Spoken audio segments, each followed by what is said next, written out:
Mode. Bien le bonjour à toutes et à tous, Valentin Enfroy avec vous pour ce nouveau point marché. Très heureux de vous retrouver pour ces chiffres de l'emploi britannique et le PIB de la zone euro qui seront publiés ce matin. On a déjà eu le PIB de l'Allemagne qui est ressorti alors mitigé sur un rythme trimestriel. Eh bien, le PIB allemand a dépassé ses attentes. Par contre, sur des chiffres ajustés, avec saisonnalité pardon ajustée et sur un rythme annuel, c'est en décart des attentes. Donc pardon, plus faible que les attentes et plus faible que la précédente publication. Donc voilà, c'est plutôt mitigé comme chiffre. On n'a pas eu vraiment de réaction de la part du marché sur l'euro-dollar ou sur même les paires en euros. Donc probablement que les chiffres de la zone euro, le PIB qui sera publié à 11 heures, aura un peu plus d'impact sur les marchés. Alors comme d'habitude, je vous invite à prendre connaissance de l'avertissement égal sur le risque. Le trading avec effet de levier amplifie toujours les gains et les pertes. Un compte risque limité prend un risque de perte du capital investi. L'investissement sur compte titre prend un risque de perte en capital. IG fournit exclusivement un service d'exécution d'ordre. Cette présentation est à titre indicatif et ne saurait être considérée comme un conseil ou une recommandation. Alors bonjour, je fais un tour de la salle de trading. Bonjour à vous François, j'espère que vous allez bien. Gilles que je salue également, Raymond, bien le bonjour à vous. Alors si je pourrais avoir une confirmation du son et de l'image, ça serait parfait. DXY jouet cassé. Alors, on va voir ça dans un petit instant, si vous pouvez être un petit peu plus précis dans la question, parce que je vois pas très bien ce que vous voulez dire. Bonjour Luc, bonjour Edgy, Franck, bonjour à vous. Euh, Peut-on retrouver la stratégie de la semaine d'hier? Alors, vous parlez probablement du webinaire de Yoav, alors il devrait être en ligne sur YouTube normalement, je suppose. Euh, on a une chaîne YouTube, comme vous le savez, on met tous les webinaires sur cette chaîne, à part quand il y a un problème technique, ça peut arriver. Et donc voilà, normalement il doit être sur la chaîne YouTube de DailyFX France.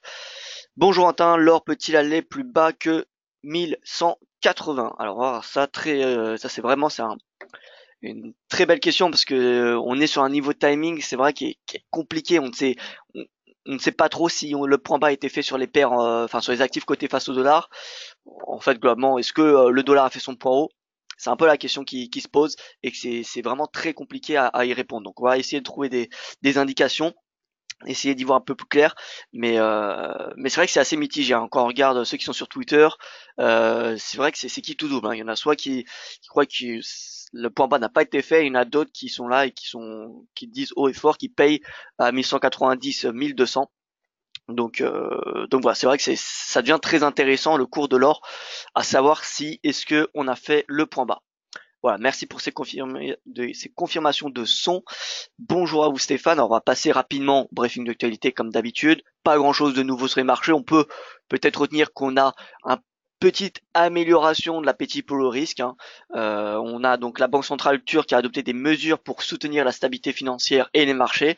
Je vais pas préciser les détails dans cette slide, mais je ferai un article là-dessus aujourd'hui, spécialement sur la Banque centrale turque, ce qu'elle fait et quels sont concrètement l'impact de chaque mesure qu'elle a décidé. Les États-Unis, donc Trump qui a signé un budget record de 916 milliards de dollars pour le Pentagone pour 2019. Alors le Pentagone, hein, simplement le budget de la défense, hein, pour 2019, notamment pour créer, défendre son projet de force de l'espace. Donc en fait, créer une sixième branche dans l'armée américaine pour qui serait l'espace. Voilà, une force armée dans l'espace. Ce qui existe déjà pour la Russie depuis plusieurs années, et il me semble la Chine également, je ne suis pas certain pour la Chine, mais en tout cas la Russie a bel et bien créé une de ses forces il y a maintenant plusieurs années, peut-être 10 ou 20 ans, je ne sais plus exactement. L'Allemagne, rebond notable de la croissance trimestrielle au T2 à 0,5% contre 0,3% attendu, mais les estimations annuelles corrigées des variations saisonnières n'atteignent pas les attentes et montrent une croissance plus lente à 2% par rapport au premier trimestre à 2,1. Donc chiffre mitigé en Allemagne, pas vraiment de conséquences sur les marchés pour le moment. Euh, voilà, donc le PIB de la zone euro permettra probablement de vraiment donner une perspective un petit peu plus claire, hein, finalement. Parce que là, c'est plutôt mitigé. On a du bon, du moins bon, donc on ne sait pas trop vers quel axe se diriger. Enfin, le marché ne sait pas trop vers quel axe se diriger. L'Iran, alors on a des spéculations qui vont de bon train sur la possibilité que l'Iran revienne à la table des négociations, mais Téhéran a rejeté une proposition de dialogue de Donald Trump dimanche. Voilà, donc toujours des relations très froides entre l'Iran et Washington. On a l'Allemagne, la Russie, la France et la Chine qui se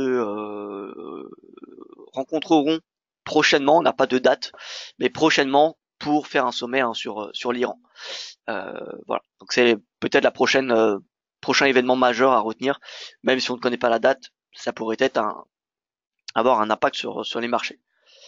Au niveau de l'OPEP, alors le rapport de l'OPEP du mois de juillet indique que le cartel a pompé 32,32 millions de barils par jour en juillet, soit une augmentation de 40 700 barils par jour par rapport au mois de juin.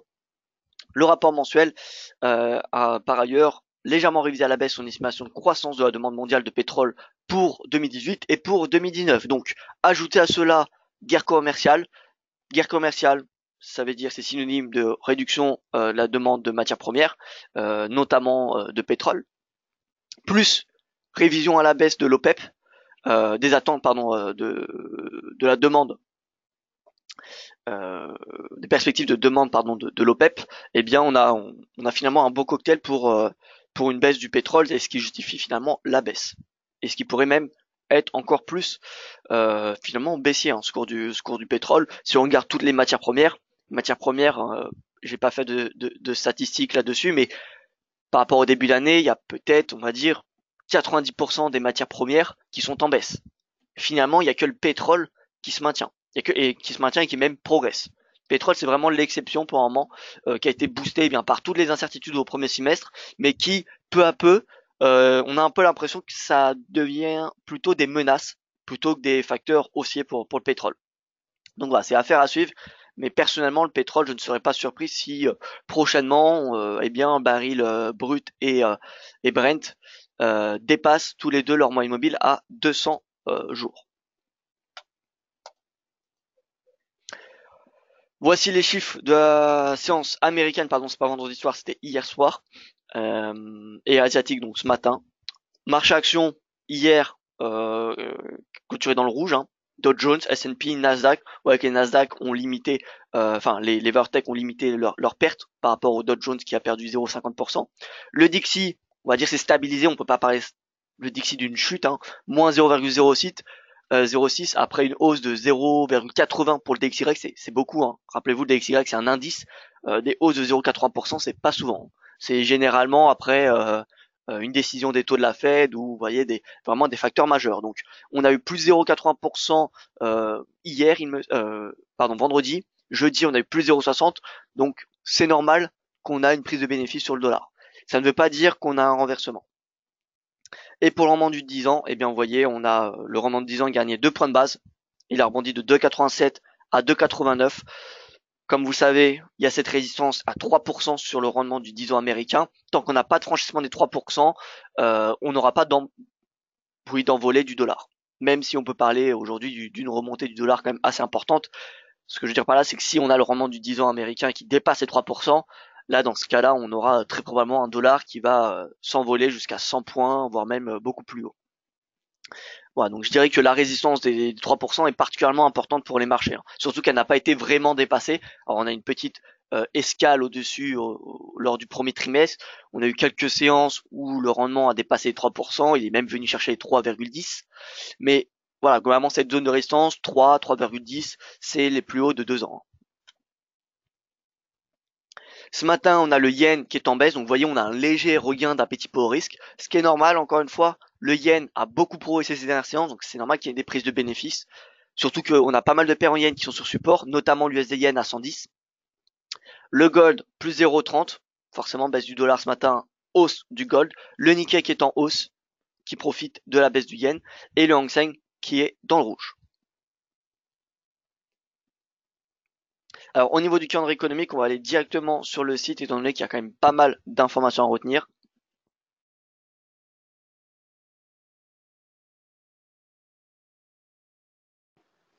Voilà, donc on a eu le PIB allemand comme vous pouvez le constater.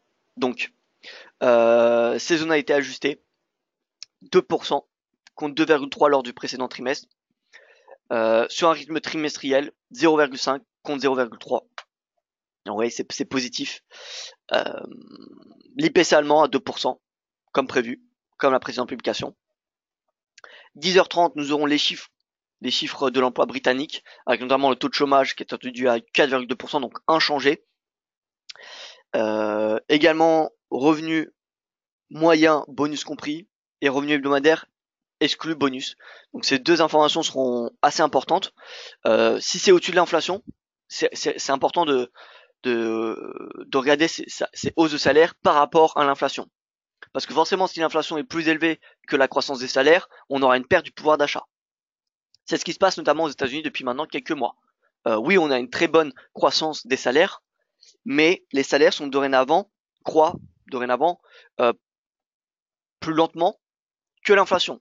Donc finalement, même si on a une belle hausse des salaires, 2,7% sur un rythme annuel aux États-Unis, et bien puisque l'inflation est à 2,9, on a une perte de pouvoir d'achat, alors que ce n'est pas le cas en zone euro. Certes, en zone euro, on a des salaires qui augmentent pas au rythme de 2,7%, loin de là, mais finalement, puisqu'on a une inflation plus faible, eh bien on a en réel, finalement, en pouvoir d'achat, on n'a pas de perte, on a même un gain. Et donc, au Royaume-Uni, c'est pareil, c'est un peu la même problématique, c'est-à-dire qu'on a des salaires qui augmentent, mais à un rythme.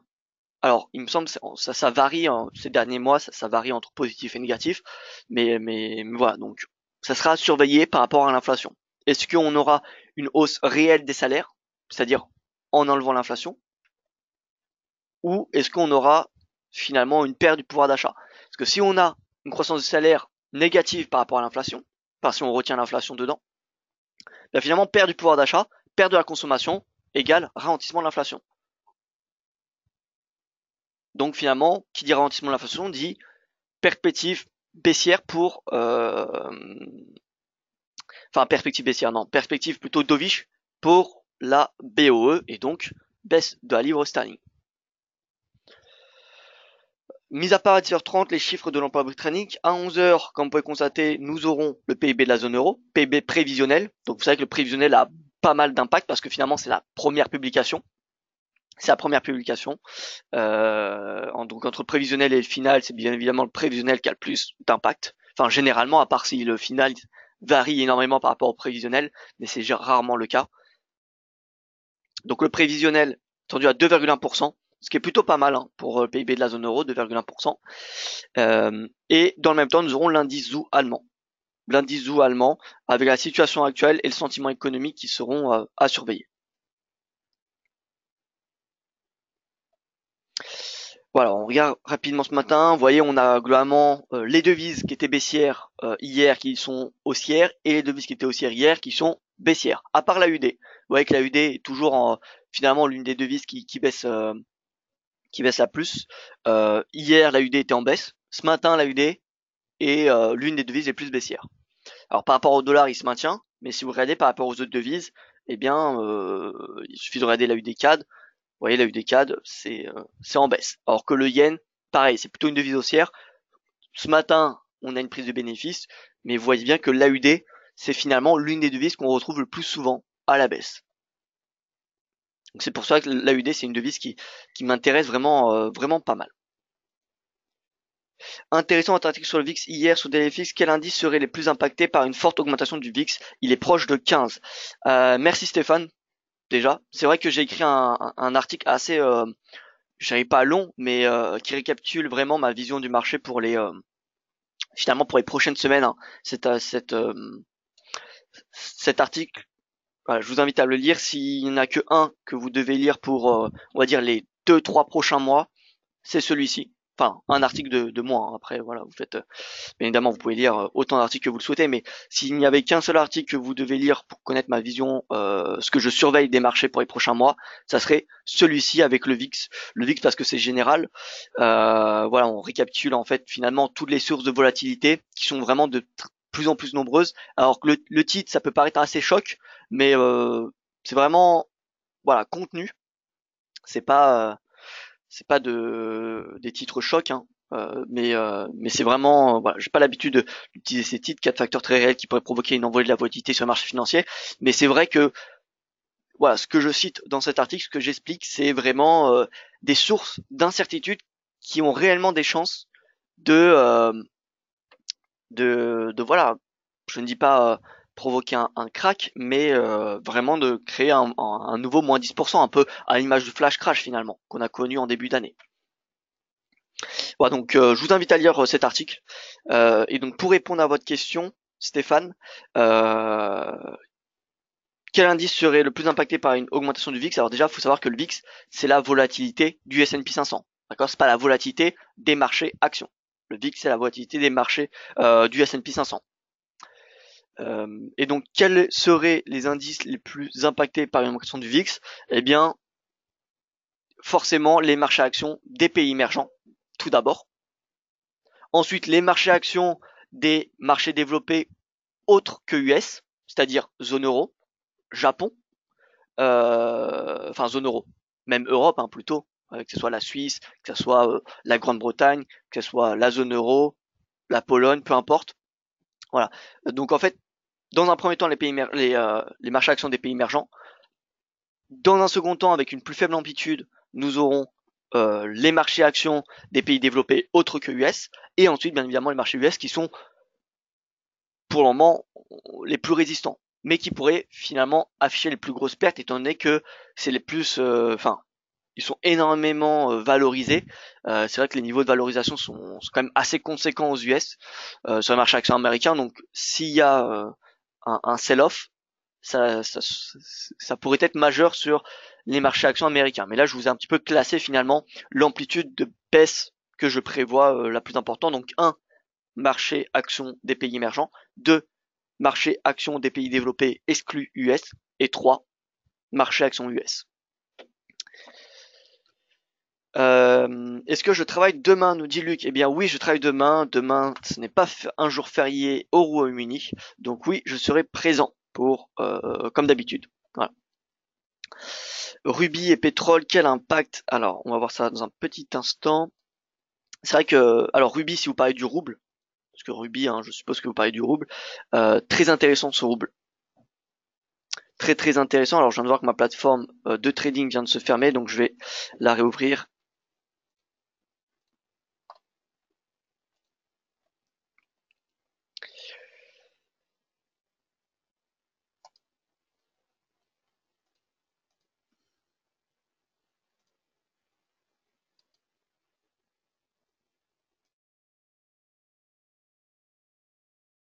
Excusez-moi, donc VIX, VSTOXX.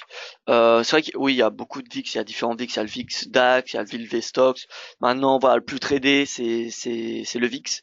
Et donc on va faire, en attendant que ma plateforme s'ouvre, une analyse technique sur le VIX.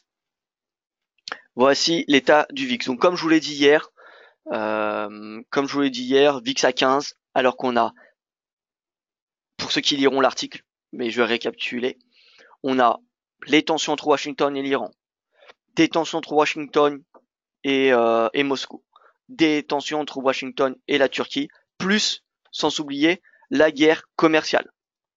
Ça fait quand même pas mal de facteurs. On a un peu l'impression, enfin, personnellement, j'ai un peu l'impression que le VIX est déconnecté des marchés. On a extrêmement peu de volatilité, alors que on a le yen qui augmente, le franc qui est à son plus haut depuis pas mal de semaines, même je dirais 2 mois finalement. On a les marchés obligataires, eh bien qui sont, si on regarde le Bund, il est payé. Alors, on a oui des spreads qui s'écartent en zone euro, mais si on regarde le Bund, pardon, qui est finalement l'obligation refuge par excellence de la zone euro, dès qu'il y a un investisseur de la zone euro qui veut vraiment être acheter du refuge, se protéger, il achète du Bund. Il n'achète pas de l'obligation italienne. On va dire que l'obligation italienne, c'est une obligation, je dirais pas risquée, mais plus risquée que le Bund. Alors que le Bund, voilà, c'est, vous voyez, on a des taux négatifs, c'est même négatif par rapport à l'inflation. Si on retient l'inflation, vous perdez de l'argent en achetant du Bund. Donc voilà. Et si on regarde le Bund, bien le Bund, il est acheté. Donc finalement, on a Bund acheté. Regardez le 10 ans. Alors je me mets en journalier. 10 ans allemand. Donc là, on avait au début d'année où il y avait des incertitudes sur l'Allemagne. Mais vous voyez que depuis, finalement, on a plutôt une baisse. On est à 0,30. 0,30, c'est les niveaux qu'on a depuis maintenant 2 ans à peu près. Vous voyez que c'est un niveau qu'on retrouve régulièrement.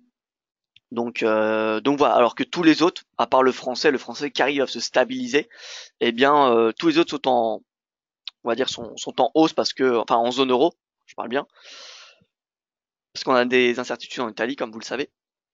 Mais donc, Bund en baisse, alors que le marché est dans une perspective, on va dire, d'une hausse des taux de la BCE. Enfin, la BCE n'est pas encore dans un cycle de hausse des taux, mais le marché commence déjà à spéculer dessus. Donc, s'il spécule, normalement, on a un marché obligataire, enfin des rendements qui doivent augmenter. Alors que là, vous voyez, le Bund, il n'augmente pas réellement. Alors, on a une tendance haussière, comme vous pouvez le voir en année 2017, là où on avait également la spéculation, mais vous voyez, on est sorti par le bas de ce canal. Donc, ce qui montre bien que finalement, l'aversion au risque a pris le dessus sur la spéculation du marché sur une hausse des taux de la BCE. Et là, dorénavant, on peut tracer même une oblique. Alors, je vais enlever cet aimant. Voilà. Vous voyez, de vue, on a une oblique baissière. Donc, on a le Bund qui est acheté, le yen qui est acheté, le franc qui est acheté depuis maintenant pas mal de séances, pas mal de semaines, et le VIX qui est stable. Donc, vous voyez, c'est un petit peu, il y a quand même pas mal de, je dirais, de signaux qui montrent que le VIX est un petit peu déconnecté des marchés en ce moment. Finalement, et en plus de cela, on a le marché action américain qui est le seul à monter dorénavant. L'Asie en baisse, en premier. Depuis le début de la guerre commerciale, on a l'Asie qui est clairement sous pression. On a l'Europe qui est également sous pression et qui est en baisse dorénavant. Le DAX qui perd 4% depuis le début du mois, hein, en 2 semaines, 4% de baisse. Donc voilà, finalement, il n'y a plus que l'Europe, il n'y a plus que les États-Unis qui progressent sur les marchés actions, avec toutes ces incertitudes. Donc parier sur une hausse du VIX, c'est pas quelque chose qui me semble oui stupide. D'autant plus qu'il est quand même assez bas, vous voyez, 14,5. On est finalement à la moyenne mobile à 200 séances. On est à moyenne mobile à 200 séances, donc on peut s'attendre, oui, à une remontée du VIX. Donc j'aurai l'occasion de vous faire un webinaire éducatif à ce sujet donc dans 10 jours. Dans 10 jours parce que le prochain webinaire éducatif, c'est mon collègue Yoav Nizar qui s'en occupera. Donc mercredi, vous voyez, mercredi c'est Yoav et mercredi la semaine prochaine, c'est moi. Donc mercredi la semaine prochaine, je fais un webinaire éducatif sur le VIX, comment ça fonctionne, comment le trader, etc. etc.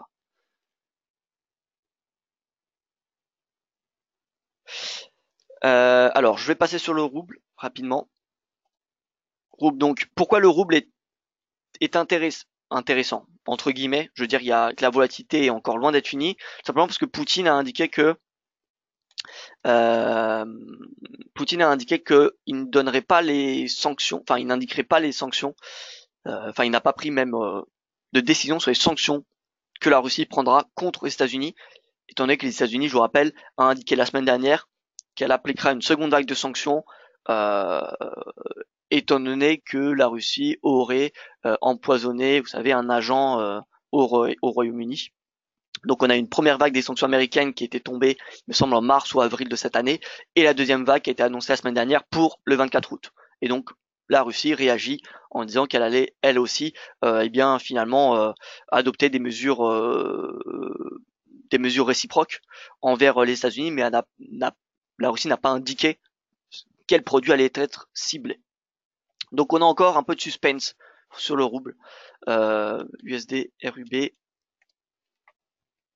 Donc vous voyez là on a l'achat des devises des marchés émergents depuis hier. Vous voyez gap baissier, on a le rouble, on a un petit regain d'appétit pour le risque finalement. Parce que qui dit marché émergent payé dit appétit pour le risque. Hein. Mais vous voyez qu'on a des belles perspectives de hausse. Hein. Là 2016, vous voyez les plus hauts à 85. On a une réduction à 66,80 sur lequel le cours vient se stabiliser.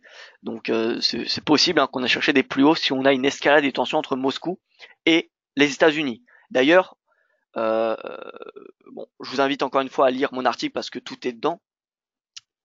Mais la Russie ne s'attendait pas à des sanctions de la part de Washington. La Russie s'attendait à des sanctions de la part du Parlement du Congrès américain pour avoir interféré dans les élections présidentielles de 2016. Voilà. Et finalement, c'est le gouvernement de Trump qui a décidé de sanctionner le Kremlin. Donc voilà, on a des nouvelles sanctions qui pourraient arriver de la part du Congrès américain. Donc les perspectives pour un moment du marché ne sont pas très positives pour les relations US-Russie, et donc forcément le rouble a des chances de continuer à augmenter. Malgré, et en plus de cela, on a le pétrole. Finalement, le pétrole qui commence à vraiment à se fragiliser, pardon. Le Brent, vous voyez, plus bas de, vous voyez, on a un bon rebond sur la moyenne à 200 séances, mais finalement, on a marqué un plus bas depuis le mois d'avril. On a une tendance baissière avec des sommets de plus en plus bas, des creux. Alors, on peut appeler ça une correction plutôt, parce que le retracement n'est pas suffisant pour dire qu'on est dans une tendance baissière.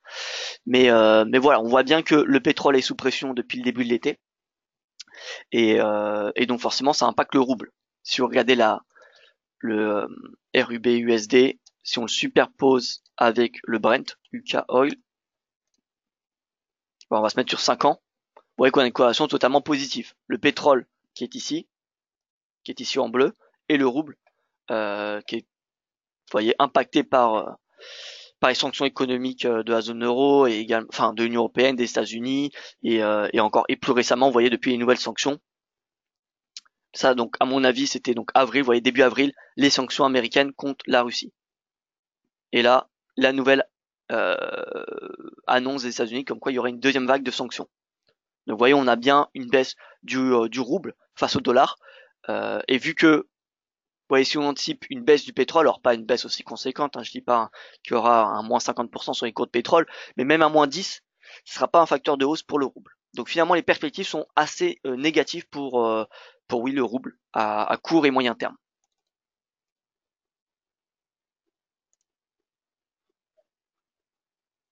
Bonjour, vu que pas mal d'objectifs ont été atteints sur les indices, on a un beau rebond technique ce matin et on n'est toujours pas loin de nouveaux records sur les US. Si les marchés sont rassurés sur la Turquie et trade war, donc la guerre commerciale, on peut avoir une explosion à la hausse vu que les entreprises continuent à délivrer. Non.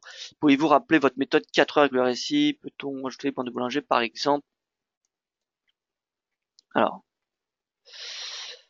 alors,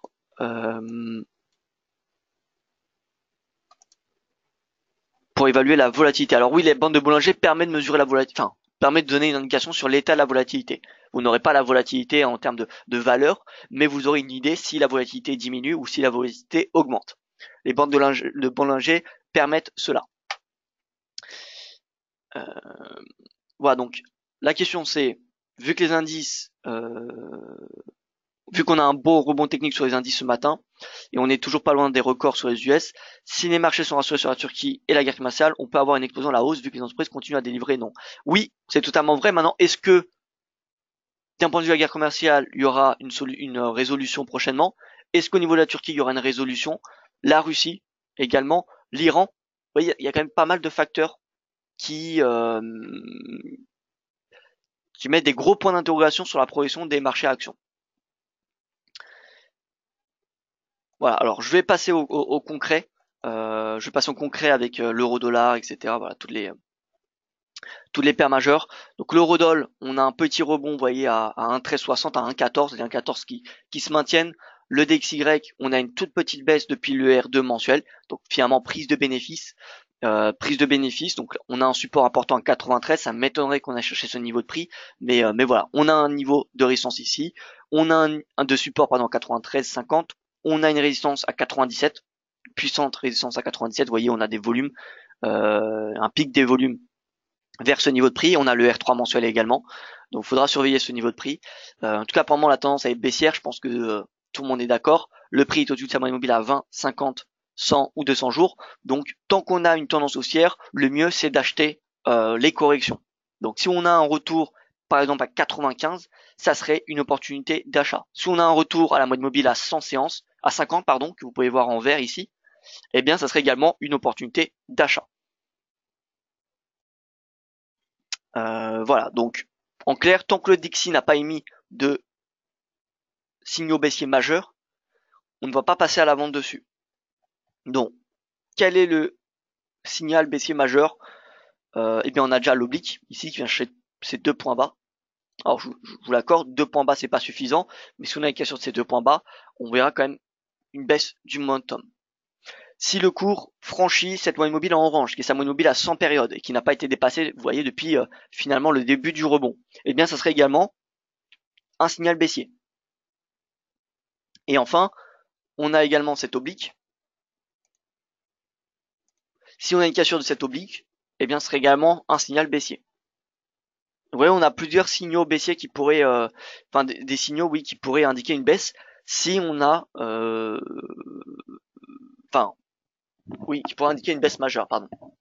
Et tant qu'on n'a pas la cassure de ces, enfin, tant qu'on n'a pas ces signaux baissiers, finalement, eh bien, le mieux qu'il reste à faire, c'est de payer le dollar lorsqu'il y a des pullbacks, parce qu'on ne sait pas finalement quand la tendance haussière va se terminer. On ne peut pas vraiment anticiper la fin. On peut avoir des indications, on peut avoir des convictions, mais on ne peut pas être certain quand est-ce que la tendance haussière va se terminer. Donc le mieux, c'est de suivre la tendance et d'acheter les pullbacks. Donc si on a un retour, vous voyez, à 95 points, eh bien, pourquoi pas payer le Dixie. On serait sur un niveau de prix intéressant. Voilà, donc en tout cas, il semblerait qu'on a des prises de bénéfices sur le dollar à très court terme. L'eurodoll donc a des chances de rebondir. Résistance à 1,1450, résistance majeure.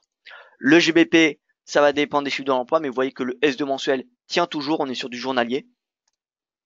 Nous sommes sur du journalier. En 4 heures, on n'a pas de divergence, mais on a, vous voyez, un rebond du momentum. Pivot hebdomadaire, comme je le dis hier, qui sera le première zone de prise de bénéfice, finalement. 1,28 et quelques.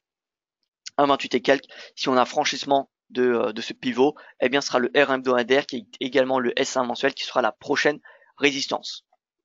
Maintenant, comme je vous l'ai dit, la tendance est haussière sur le dollar et donc baissière sur les paires majeures, ce qui veut dire qu'il y a beaucoup plus de risques de baisse sur les paires majeures plutôt que de hausse. Donc attention sur les stratégies de vente du dollar tant qu'on n'a pas de signaux baissiers. C'est possible de le shorter, mais faites très attention à votre exposition et à votre délai parce que dans une tendance, il y a beaucoup plus de chances qu'on ait une hausse et les corrections ne durent généralement pas plus de 1 ou 2 semaines. Voilà, donc si vous vendez dollars, ne vendez pas sur du moyen long terme, à part si vous pensez qu'on a fait le point haut sur dollar. Mais donc voilà, si vous par exemple vous décidez d'acheter le GBP USD ou l'euro dollar, c'est possible selon moi sur du très court terme, pour viser les 1,1450, les 1,15, mais le faire en anticipant, en ayant à l'esprit que le point bas a été fait sur l'euro dollar, c'est risqué. Je ne dis pas qu'on n'a pas fait le point bas, mais c'est risqué. Parce que apparemment on n'a pas de signaux qui nous indiquent qu'on a fait le point bas sur les paires majeures. L'USD Yen rebond à 110 à peu près, vous voyez. Donc prise de bénéfice sur l'Yen depuis qu'il a atteint 110. Voilà, la UD Yen, alors que dire sur la UD Yen, petit rebond également, 80-60, mais on voit que la UD a fortement du mal à reculer, à avancer, pardon. Disons que dès qu'on a un petit peu d'appétit pour le risque, on a la UD qui va légèrement rebondir, mais la moindre déception des investisseurs, le moindre risk-off, on a la UD qui se prend vraiment une belle baisse, si je puis dire. Et donc voilà, d'un point de vue ratio risque-rendement, finalement les stratégies vendeuses sont beaucoup plus simples sur le dollar australien que les stratégies acheteuses. Les stratégies acheteuses sont particulièrement stressantes parce que le moindre sentiment d'aversion, on a eu l'idée qui est dans le rouge. Ce qui n'est pas forcément le cas pour le CAD ou l'euro, par exemple. Je ne parle pas de devise refuge là, je parle bien du CAD ou de l'euro.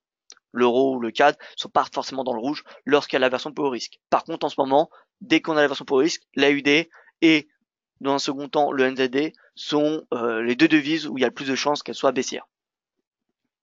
Donc voilà, l'achat UD, honnêtement, je le mettrai de côté. Alors mes stratégies sur les paires majeures, mon sentiment sur les paires majeures, eh bien écoutez, comme je vous l'ai dit, le dollar à court terme, je m'attends à une petite prise de bénéfice. Quand je parle de court terme, c'est vraiment de l'intraday. C'est vraiment l'intraday. On voit qu'on n'a pas vraiment de chiffres qu'on attend aujourd'hui pour les États-Unis.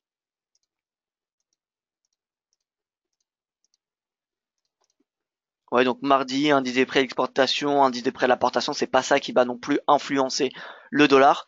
Demain, on aura les ventes au détail, donc là on aura quand même quelque chose d'assez important, vente au détail. Jeudi, Jeudi, ça devrait être plutôt limité comme comment dire, comme volatilité, et vendredi également, à part l'indice de confiance de Michigan.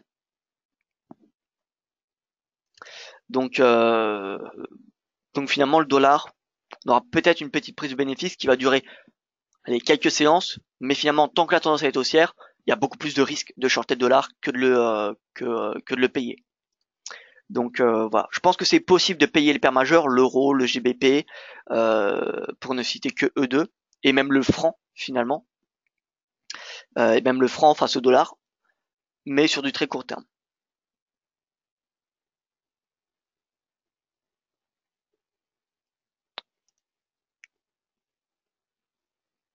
Bon, donc moi personnellement, si on a un retour, disons, de l'euro-dollar à 1,15, je réévaluerai, je chercherai à shorter l'euro. Bien évidemment, je vais pas shorter l'euro si ça atteint 1,15, mais dès qu'il y aura un 15, je ferai une analyse vraiment complète de l'euro, du spread obligataire entre l'Italie et l'Allemagne. Vous voyez, mais je me poserai vraiment des grandes questions, des importantes questions sur le fait de vendre ou non l'euro. Parce que 1,15, c'est un niveau de résistance finalement dorénavant important. Donc voilà. On n'est pas à l'abri qu'on ait un retour à 1,15 et ensuite une nouvelle baisse à 1,1360 ou même plus bas.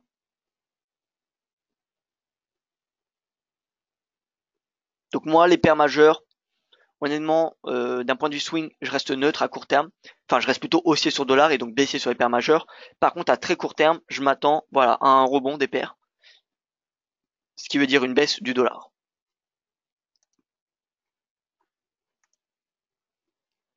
Pour les marchés actions, ensuite je vais passer au CAC 40.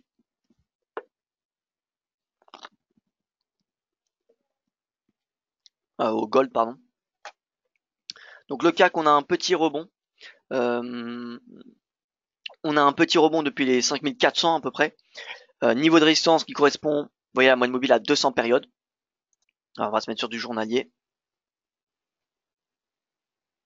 Alors je compte faire un webinaire éducatif également sur les volumes. Sur les volumes parce que les volumes sont très importants si vous tradez les indices et les marchés actions. Surtout si vous tradez les actions, c'est particulièrement important de les trader. Enfin de surveiller les volumes. C'est vraiment un indicateur, l'un des meilleurs indicateurs qui existent. Maintenant, c'est dommage parce que c'est pas possible sur le forex, comme vous le savez. Parce que le forex c'est pas centralisé. Donc le CAC, vous voyez beau rebond sur la moyenne mobile à 200 séances à 5385. Donc voilà, achat de position sur ce niveau de prix. Est-ce que on a fait le point bas? Honnêtement, je ne pense pas. On est dans un mois, comme je vous l'ai dit, qui est statistiquement baissier, le mois de août, le mois de septembre également. En plus, on a pas mal d'incertitudes, comme je vous l'ai dit également. Donc tout rebond finalement est une opportunité de vente. Maintenant, il ne faut pas vendre à n'importe quel prix.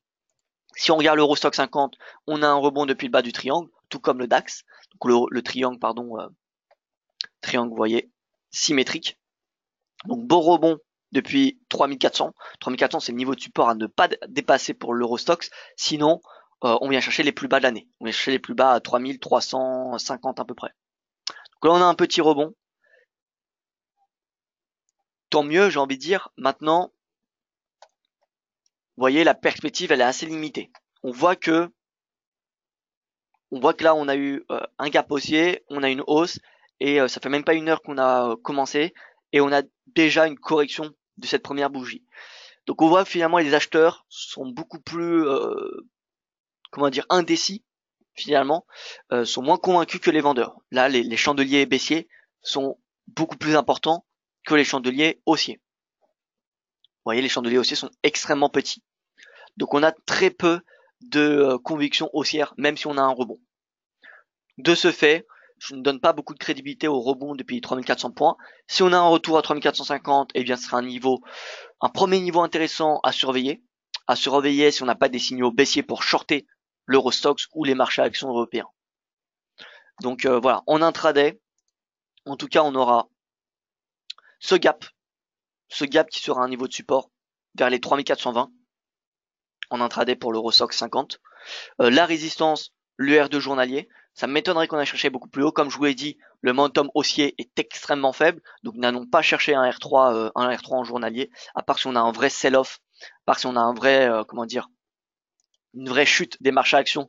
Dans ce cas-là, le lendemain, généralement, on a vraiment un rebond majeur, mais on n'a pas eu hier de sell-off, on n'a pas eu de vente importante.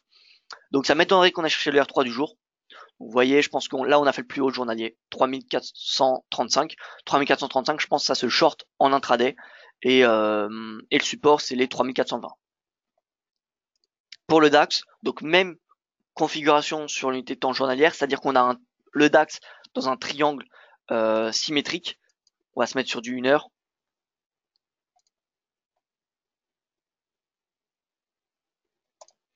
Vous voyez, donc là on a le triangle ici. Hier, le cours qui était sur support, 12 342, S1 mensuel, le bas du triangle, et puis c'est également les 12 300, vous voyez, donc c'est un sub, on était proche d'un sub psychologique. Donc voilà, hausse du DAX, et c'est ce qui avait été indiqué dans l'article d'hier. On a un gap qui, on va dire, peut être utilisé comme un niveau de support.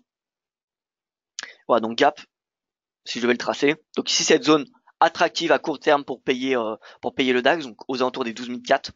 12 400 pour viser, comme je vous l'ai dit, donc R2 journalier. Ça m'étonnerait qu'on ait cherché le R3 étant donné qu'on a peu de momentum bullish. Donc voilà, je pense que le plus haut journalier a été fait, 12 460. Donc si vous achetez le DAX, vous pouvez le faire à 12 400. Allez chercher les 12 450, 12 460. Mais voilà, ça m'étonnerait qu'on ait cherché le R3 du jour. Ou alors ça voudrait dire qu'on a vraiment un regain d'appétit pour risque.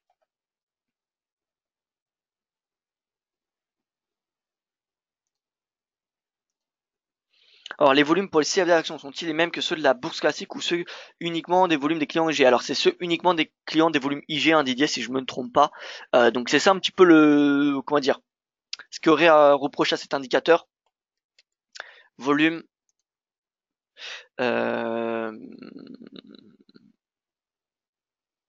Alors je ne sais pas si c'est précisé. Je vais me renseigner. C'est vrai que je me suis posé cette question, j'ai pas eu le temps de demander. Je vais me renseigner, mais il me semble que c'est les volumes IG. Ce qui serait dommage, pas complet on va dire. Parce que le mieux c'est quand on a les volumes.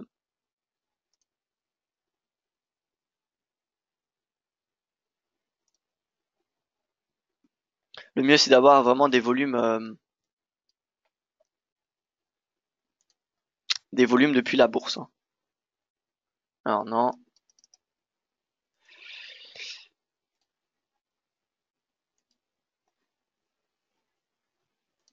Non. Donc je vais me renseigner et je vous dirai cela.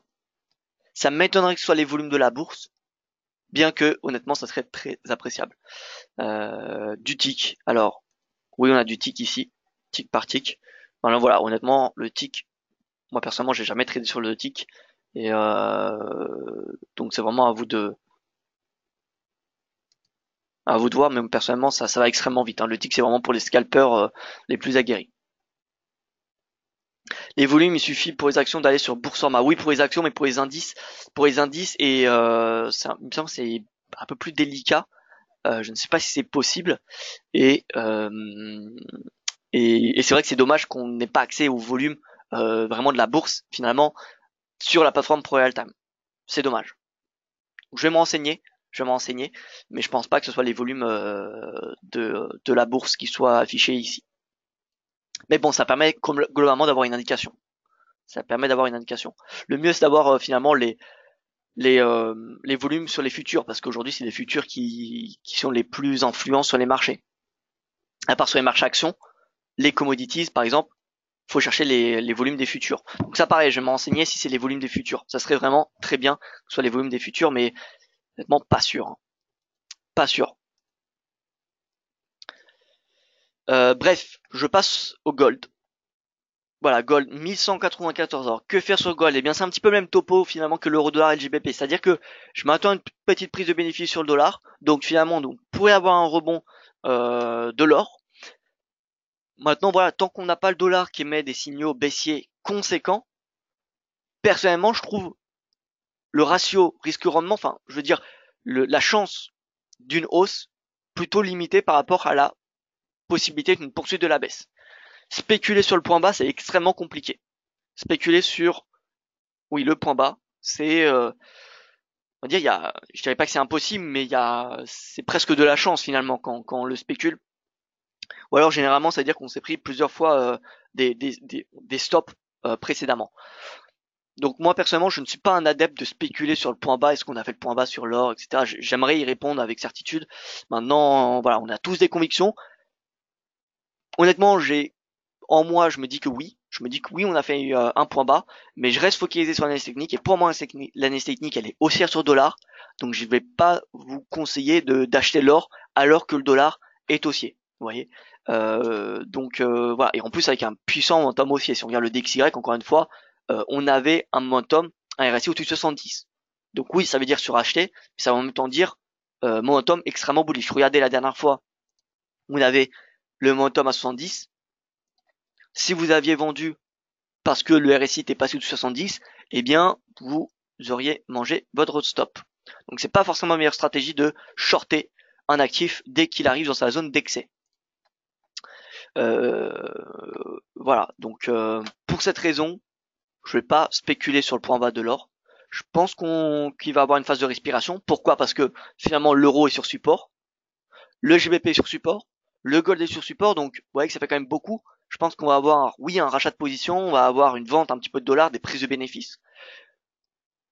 Maintenant, de là à dire si ces prises de bénéfices vont provoquer le point haut du dollar, enfin, serait à la suite du point haut du dollar et que ça y est, on puisse shorter le dollar jusqu'à 90 points, vous voyez le DXY.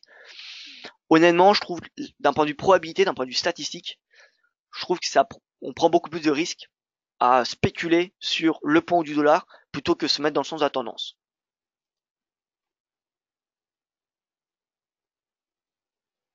Donc voilà, l'or au rebond, oui, 1200, 1210, pourquoi pas. Maintenant, de là à dire qu'on va revenir à 1250, 1300 dans 2 semaines, ça me semble peu crédible. Compte tenu du fait, alors pourquoi le gold est sous pression alors qu'on a de l'aversion pour risque? Tout simplement, en un mot, le dollar.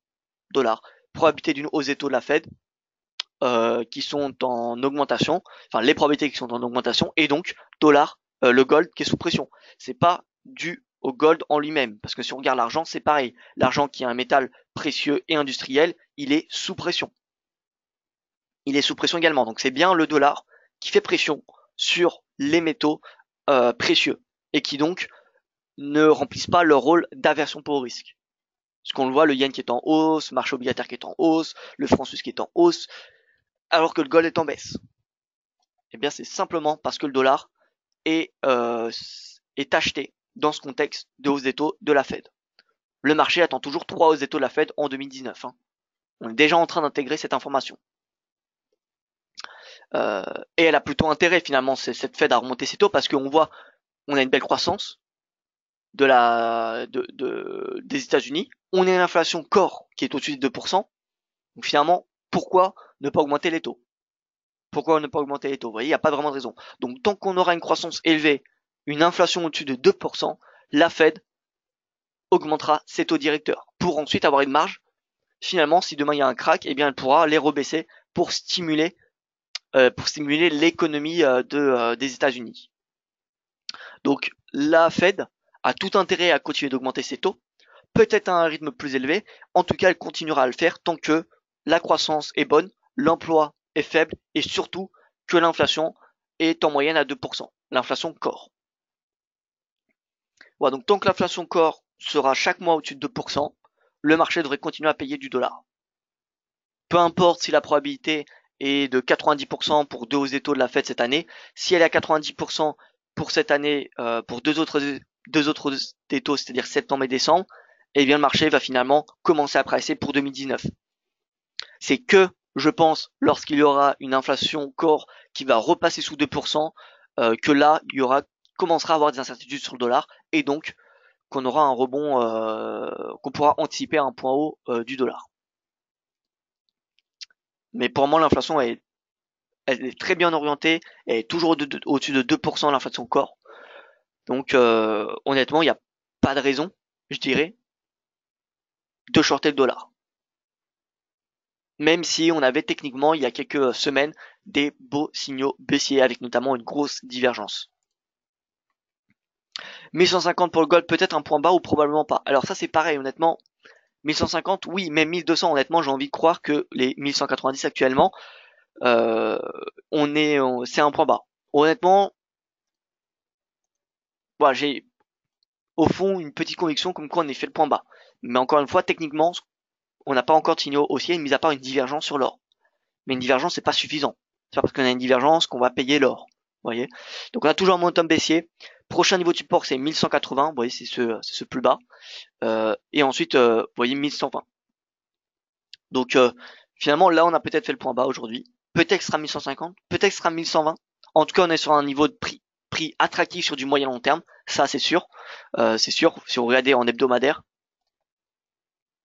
vous voyez qu'on est quand même à un niveau assez bas. Donc oui, c'est intéressant d'un point de vue moyen long terme. D'un point de vue, j'ai envie de dire, investissement.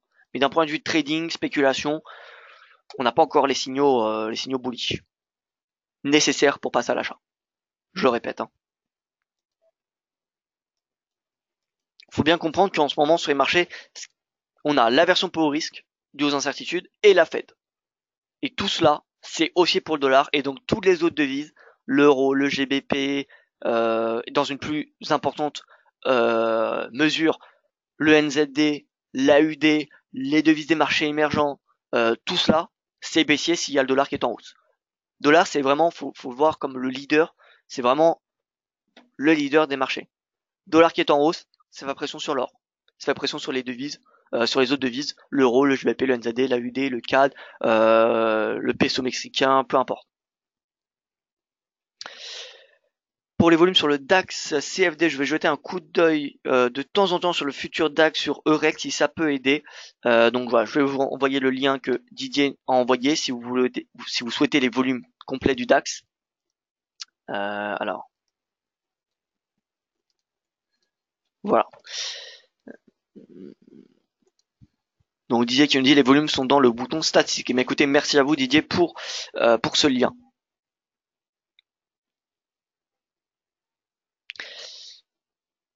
Alors, j'ai une question, il y en a qui rachètent les creux dans une tendance haussière moyen terme sur les indices et qui statistiquement vont gagner, non? Oui, oui, parce que les indices, comme vous le savez, c'est fait pour progresser. Dès qu'il y a une valeur qui sous-performe trop longtemps, eh bien, elle est remplacée par une autre valeur. Alors là, je simplifie un petit peu euh, le fonctionnement d'un indice, mais dans l'idée, c'est ça. C'est dès qu'on a une action qui sous-performe, qui est délaissée pendant quand même pas mal de temps, elle est retirée pour une action beaucoup plus performante. Donc finalement, dans la façon d'être géré, un indice est fait pour progresser. Maintenant, il ne progresse pas tout le temps, sinon ça serait trop beau. Mais oui, donc il y a plus de chances que les indices progressent. D'ailleurs, si vous regardez statistiquement, j'ai fait une étude statistique depuis 2010, et depuis 2010, on a 1,3 jours de hausse pour un jour baissier.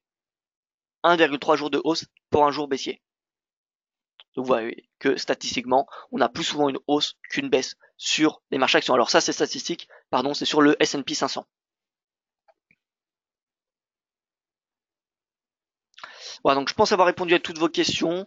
Est-ce que donc j'ai une stratégie du jour? Eh bien, comme je vous l'ai dit, moi, cette semaine, concrètement, tout ce qui est devises émergentes, short face au yen.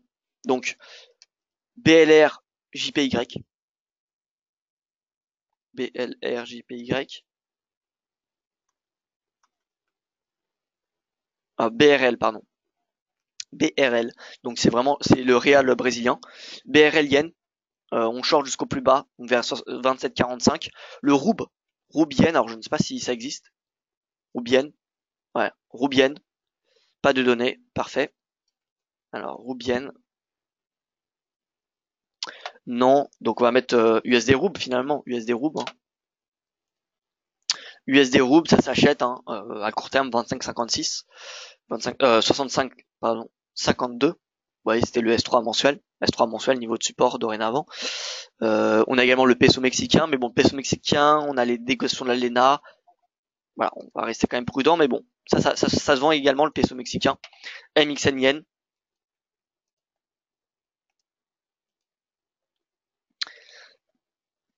MXN yen. Donc là, je suis en train de voir avec IG pour créer, vous savez, un basket, un paquet de devises dans un CFD, c'est-à-dire que au lieu, vous voyez, de spéculer sur la baisse du MXN ou du BLR ou peu importe, l'idée c'est de vendre finalement comme un indice de devises refuge, comme le DXY, mais finalement un indice qui regroupe des, pardon, pas des devises refuges, mais des devises des deux pays émergents.